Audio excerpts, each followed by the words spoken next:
All right, hello pile 2, rainy bus stop. If you chose this pile, then this message is for you. Because it's a general reading, not all of it may resonate, and that's okay. So let's get into it. So the tarot cards that fell out, we have the Sun and the Moon, and we have the King of Wands and the Ace of Swords.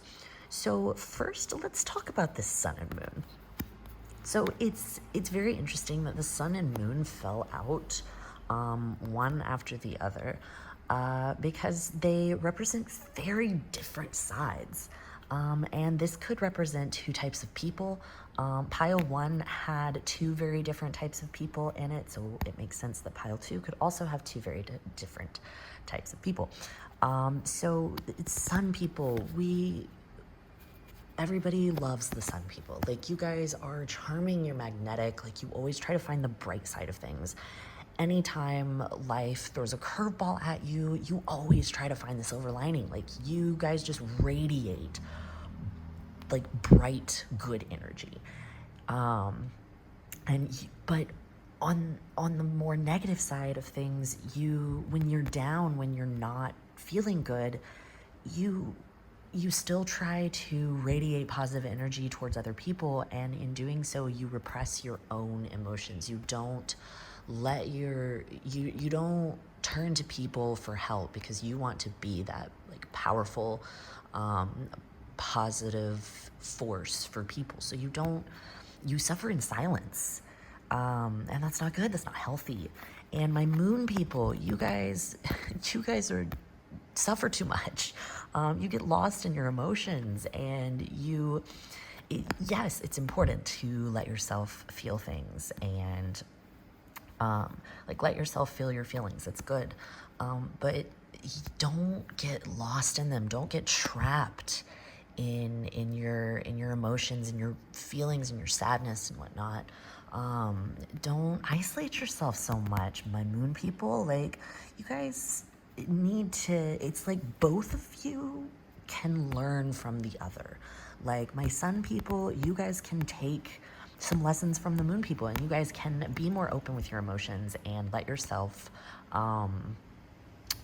feel your feelings more deeply, and not just kind of repress them for the sake of like trying to make other people happy, and like being better at reaching out to people when you're not okay.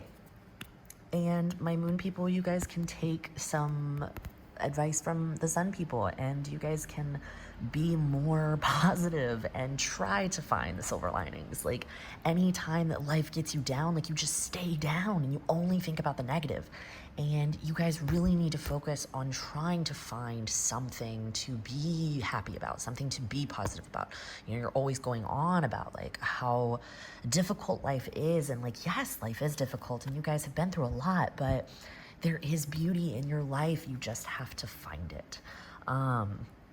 And so, like, we've got the King of Wands over here, as well as the Ace of Swords. So, like, the Ace of Swords is telling me that, like, a lot of you are probably having, like, some really good ideas lately. Like, you guys are starting some kind of, like, journey. You're starting something new, and this could be like a new project, it could be a new job, it could be a new relationship, it could be anything that's like just a new type of journey. And just like feeling like a lot of you are probably feeling really motivated, and just really excited for what this has in store for you. And like the King of Wands, you know, he is a leader. He's passionate and charismatic, and he uses that passion and charisma to just lead. And you know, he leads with he leads with his heart. He's not a boss, you know, he's a manager. Like, you know the difference between a boss and a manager, and he's not a boss. Like, he inspires people, and I think a lot of you want to be him. Like, that's how you're aiming to be. That's who you want to be, is you want to be someone who inspires with your with your passion, and you want to be someone, especially my sun people over here, like you want to be somebody who, you know, you want to make people feel like they can turn to you for anything. And a lot of people do. A lot of people are always coming to you for advice. People are coming to you to be cheered up. People come to you for guidance. And this is really good. But, you know, it circles back to the fact that you guys, my sun people, you guys really need to not put your own feelings on the back burner for other people. But it is good. It is good to try to aim to be like this. You know, a lot of you in this pile probably have very natural leadership qualities. Some of you may have earth placements. Virgo, Capricorn is what I'm getting the sense of. Could be sun, moon, rising, Venus. Probably sun, moon, rising. But yeah, so like, I mean, and I know that's kind of contradictory because Wands is fire. But that's just what I'm getting the sense of, is that a lot of you probably have Virgo or Capricorn placements. So yeah, let's go to the oracle cards next.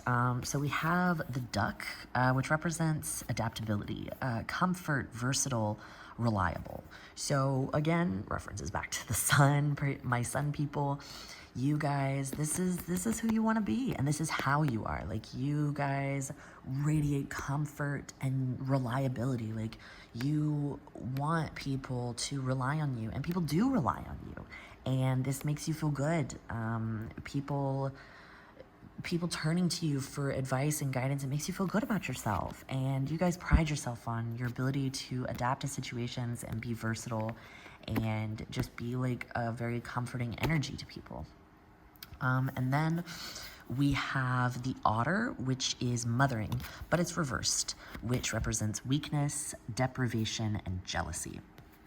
So with the otter, you know, I feel like this is directed towards my moon people. You guys feel like, it's like a lot of you probably want to be, you know, the otter on the upside represents mothering, feminine nourishment, compassion.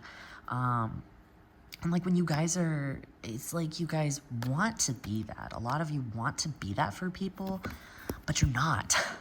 Like, and this isn't saying that you are weak. This is saying that you feel weak. Like, you feel like you can't be this type of person, and that you will never be you will never be the mothering person. You will never be the sun person.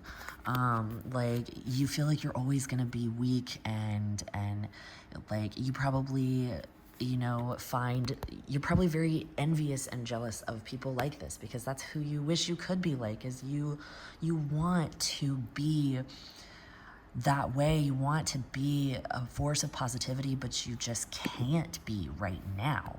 And you feel like you never will be. And, you know, jealousy is a very natural emotion. Like, we all experience jealousy. Those who say they don't are lying. Everybody experiences jealousy about a bunch of different things. And that's normal. So don't feel so down on yourself. Like, you are not weak. You think you're weak, but you're not. And deprivation, you're depriving yourselves. Like, by getting so lost in your emotions, by getting like drowning yourself in it, you are depriving yourself of so many opportunities, and so, I can't think of the word, but yeah, like, you're depriving yourself. You're doing it to yourself. And then we have faith. We have the mole, which represents faith, trust, sensing, and earth. So I think that a lot of you may be really struggling with faith. It could be faith in yourself. It could be faith in people that you trust. It could be faith in a spiritual sense, if you are spiritual. And you're just having a really difficult time with it. Like, the universe is testing you somehow, and or this could be a future thing. This might be happening during Virgo season. I'm getting the sense that might this is more of a future card, and less like a right now card, is that your faith is going to be tested. Maybe for some people it's currently going on, but I feel like a lot of you, this is what you're going to be experiencing during Virgo season, is that your faith is going to be tested. Your trust in people is going to be tested. And, you know, this could be a result of being lied to and misled. Mars is in Gemini right now. It's in Gemini for the next 7 months. And so that's going to cause just a slew of communication issues. And so, like, trust and faith, like, that's really going to be tested. You're going to, a lot of you may feel betrayed. A lot of you may experience someone that you trusted talking shit about you behind your back, or rumors starting about you, or just someone kind of being shady or sketchy and like hiding things from you. And that could be like a best friend or a partner, or someone that you like really, really trust with your life, or in your life. But a lot of you may have, so Earth, I can think that kind of references back to the Virgo Capricorn placements. A lot of you need to ground yourself, and even, the thing is about trust is that even if someone does lie to you, you know, I mean, it's completely up to you whether or not you choose to forgive them. I'm not going to tell you, like, oh, if someone lies to you, you should forgive them. But lies aren't always malicious, and they're not always intentional. Like, someone may think that they are doing you a favor by hiding something from you, or they are hiding something and you feel like it's a lie, but it actually has nothing to do with you. But you take it personally, and you feel like you've been betrayed, and you feel like you've been lied to, and that's just kind of something that, you know, we all experience, being lied to and our trust being broken. And I guess, you know, it's up to you whether you want to choose to forgive that person or not. Sometimes people just make mistakes, and, you know, I guess it depends on the lie, and it depends entirely upon you. And if you still value this person and say, you know what, they made a mistake and they apologize for it, so I'm going to continue to trust them, and I'm going to work on repairing our relationship, or if you're just going to cut ties. Again, I'm not going to tell you what to do. The reading is not telling you what to do. That is entirely upon you. So yes, this is pile 2. Thank you for watching.